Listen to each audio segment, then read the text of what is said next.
আচ্ছা চল আমার গার্লফ্রেন্ডকে প্রপোজ করে দেখা। হ্যাঁ বেবি একটু দাঁড়াও তো। নাতাশা, সবাই তোমাকে নাতাশা ডাকে, কিন্তু আমি তোমাকে অন্য একটা নামে ডাকি। সে নামটা যেমন কেউ জানে না, একইভাবে এই বিষয়টা কেউই জানে না যে আমি তোমাকে কতটা ভালোবাসি।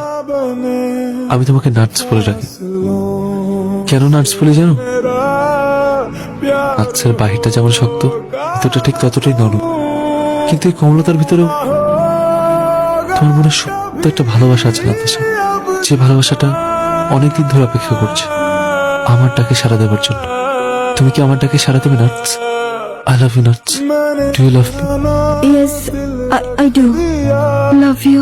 ওই ওই বেটা, আমার গার্লফ্রেন্ডকে কি ভাগাই নিয়ে যাবে নাকি? এত ইমোশন দিতে হবে না।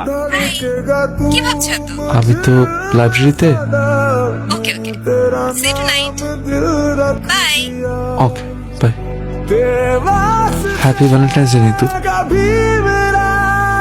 তুই নিতু কোথায়? নিতু আসেনি অভি।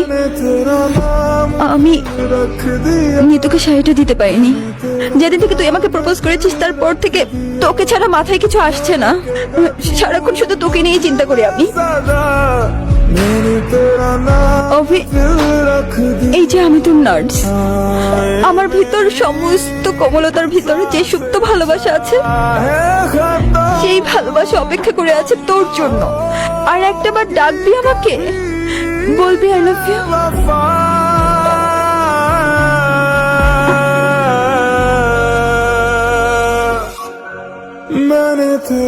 Yes yes I did it দোস্ত।